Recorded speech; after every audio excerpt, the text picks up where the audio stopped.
الرحیم. وہ شہر محبت جہاں مصطفیٰ ہے، وہی گھر بنانے وہ دل جاتا ہے. وہ سونے سے دمتر وہ جاتی سی مٹی نظر میں بسانے وہ دل جاتا ہے. وہ شہر محبت جہاں مصطفیٰ ہے، وہی گھر بنانے وہ دل جاتا ہے. دیار محبت کی آواز گونجی کان جلانے یہ گلشن سے اپنی. دیار محبت کی آواز گونجی کان جلانے یہ گلشن سے اپنی. اجازت اگر دو تو جان شادت لبوں سے لگانے وہ دل جاتا ہے. وہ شہر محبت جہاں مصطفیٰ ہے، وہی گھر بنانے وہ دل جاتا ہے. جو پوچھا نبی نے کہ کچھ درد چھوڑا تو صدیق اکبر کے ہونٹوں پہ آیا. جو پوچھا نبی نے کہ کچھ درد چھوڑا تو صدیق اکبر کے ہونٹوں پہ آیا. وہاں معلومات کہ کیا ہے ضرورت جہاں دل ٹوٹانے وہ دل جاتا ہے. وہ شہر محبت جہاں مصطفیٰ ہے، وہی گھر بنانے وہ دل جاتا ہے. ستاروں سے جہان کہتا ہے ہر دم، تمہیں کیا بتائے وہ ٹکڑوں کا عالم. ستاروں سے جہان کہتا ہے ہر دم، تمہیں کیا بتائے وہ ٹکڑوں کا عالم. اشارے میں آقا کہ اتنا مزہ تھا کہ پھر ٹوٹ جانے وہ دل جاتا ہے. وہ شہر محبت جہاں مصطفیٰ ہے، وہی گھر بنانے وہ دل جاتا ہے. وہ ننھا سا سنگر وہ ایک ہی رگڑ کر وہی کہہ رہا ہے وہ ہے میرے رو کر. وہ ننھا سا سنگر وہ ایک ہی رگڑ کر وہی کہہ رہا ہے وہ ہے میرے رو کر. اے بابا میں پانی کا پیاسا نہیں ہوں، میرا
ہے, دماغ گرم ہے, دل نرم ہے, سب اللہ کا کرم ہے. بھائی ابراہیم ایسا لگ رہا ہے کیا کسی دینی مدرسے میں پڑھ رہے ہو؟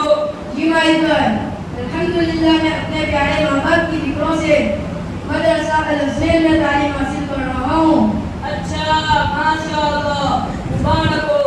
اللہ سب کے ماں باپ کو اپنے بچوں کے بارے میں ایسی دین کی فکر نصیب فرمائے.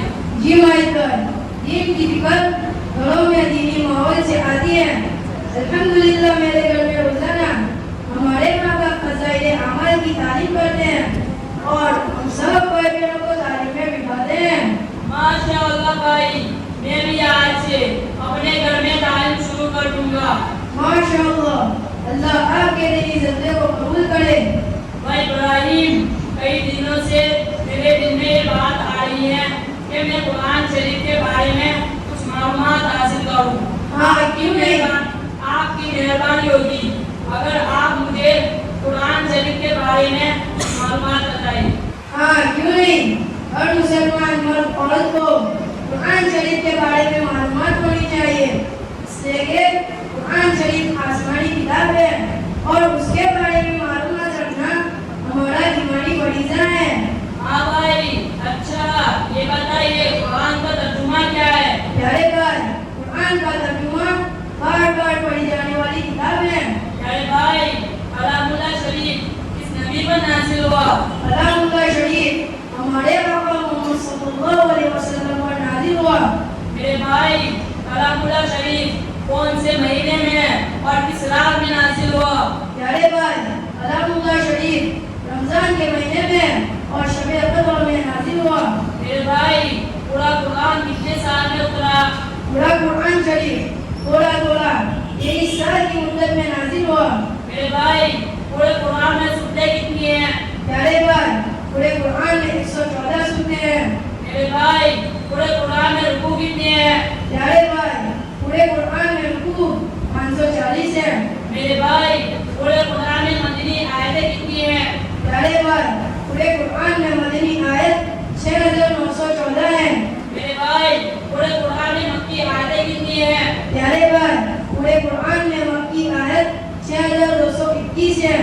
میرے بھائی پورے قرآن میں کل کلمات کتنے ہیں؟ پیارے بھائی پورے قرآن میں کل کلمات 77439 ہیں.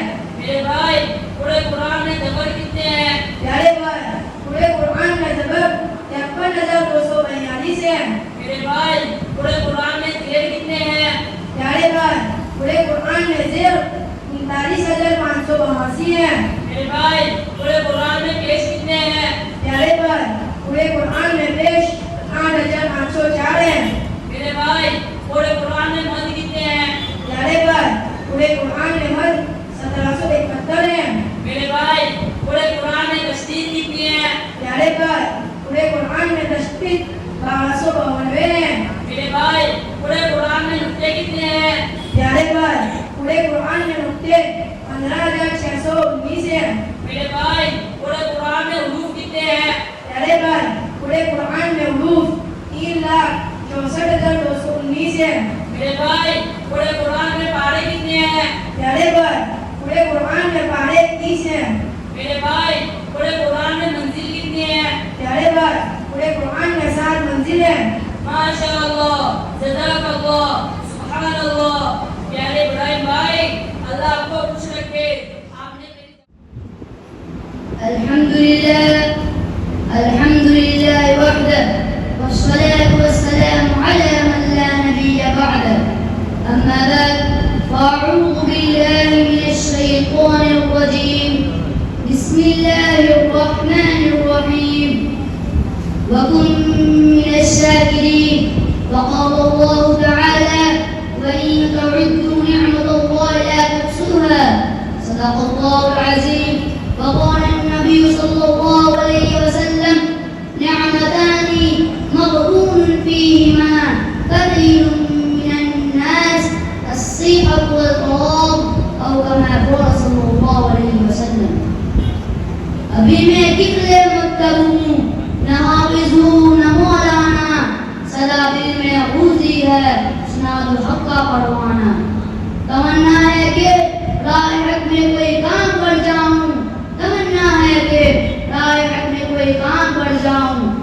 توفیق دے تو خدمت اسلام پر جاؤں۔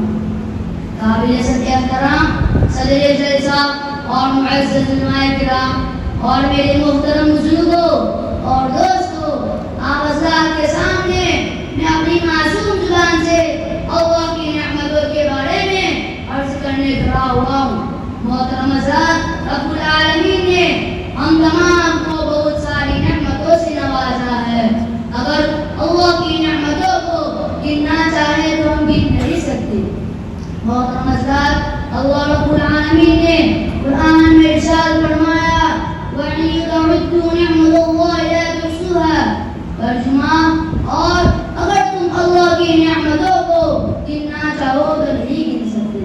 محترم حضرات، سرکار دو عالم صلی اللہ علیہ وسلم نے فرمایا دو نعمتیں ایسی ہیں جن میں اکثر لوگ خسارہ اور نقصان میں ہے۔ نمبر 1 تندرستی اور فرصت۔ مطلب تندرستی اور فرصت اللہ کی بڑی نعمتوں میں سے دو نعمتیں ہیں۔ مسلمانوں، چاہیے تو یہ تھا کہ ہم سب فرصت اور تندرستی کے زمانے میں اللہ کی عبادت اور رسول اللہ صلی اللہ علیہ وسلم کی اطاعت خوب کرتے اور اپنی آخرت سنوارتے، لیکن افسوس کے ساتھ کہنا پڑ رہا ہے کہ ہم فرصت کے اوقات کو اللہ کی نافرمانی اور بغاوت میں استعمال کر رہے ہیں۔ اور اکثر دیکھا گیا کہ مسلمانوں کا ایک بڑا مجمع اپنی فرصتوں کو اللہ کی نافرمانی میں گزر رہا ہے۔ چنانچہ حضرت جی مولانا نعیم الحسن صاحب رحمۃ اللہ علیہ فرماتے تھے کہ فرصت گناہ کا دروازہ ہے۔ اس لیے آپ نے سنا ہوگا ہمارے اپنے معاشرے میں ایک مشہور جملہ بولا جاتا ہے نورو نہ کھود والے۔ اس لیے ہمیں چاہیے ہم سب اپنے فرصت یعنی نوڑائی کو کنجی بنائیں اور اللہ کی بات میں گزاریں۔ اور دوسری نعمت ہے تندرستی۔ آدمی تندرستی کے زمانے میں اللہ کی عبادت اچھی طرح کر سکتا ہے، اور ایک مثال بولی جاتی ہے کہ تندرستی اعظم نعمتوں سے بڑھ کر ہے۔ اس لیے ہمارے آقا صلی اللہ علیہ وسلم نے فرمایا یہ دو نعمتیں تندرستی اور فرصت بڑی قیمتی ہے۔ ان دو نعمتوں نے مسلمان کو چاہیے کہ اللہ کو راضی کرے اور جنت میں جانے والے اعمال خوب کرے اور جہنم میں جانے والے گناہوں سے اپنے آپ کو بچائے۔ اللہ میں گناہ نہ کر، لذت چلی جائے گی اور گناہ رہ جائے گا، اور مشقت کے ڈر سے نیکی کرنا مت چھوڑ، اور مشقت کے ڈر سے نیکی کرنا مت چھوڑ، مشقت چلی جائے گی اور نیکی رہ جائے گی۔ دنیا آخر فانی ہے، جان بھی ایک دن جانی ہے، کر لے جو کرنا ہے، آخر خود کو مرنا ہے۔ وما علینا الا البلاغ۔ السلام علیکم ورحمۃ اللہ وبرکاتہ۔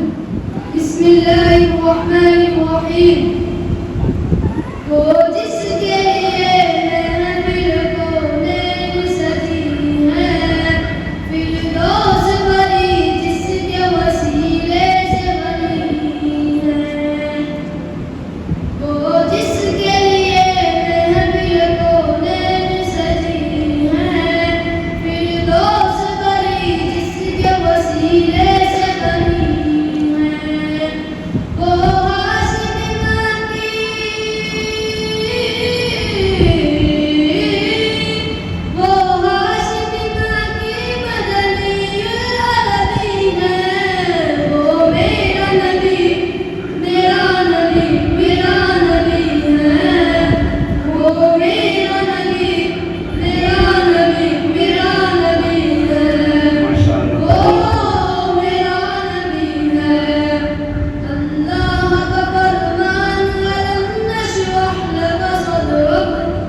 الذي يوسوس في صدور الناس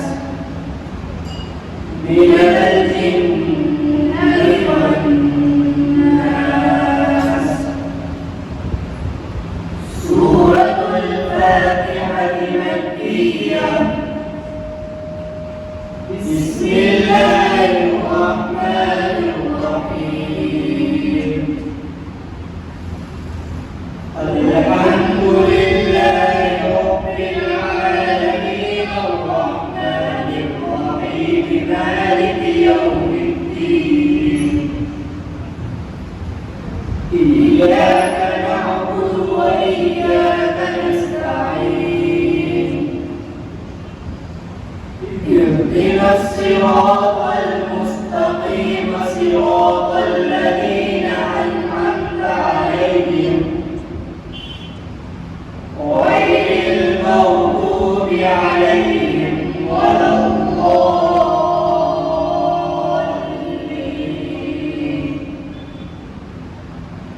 سورة البقرة مدنية.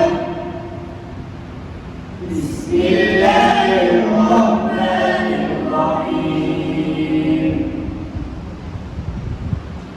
ألف لام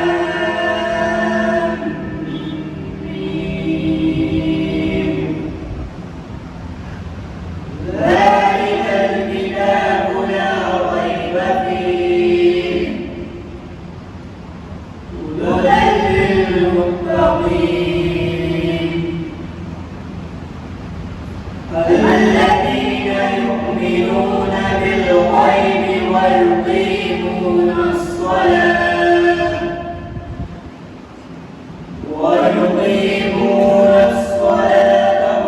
ومما رزقناهم ينفقون والذين يؤمنون بما أنزل إليك وما أنزل من قبلك وبالآخرة هم يوقنون. أولئك على هدى من ربهم وأولئك هم المفلحون.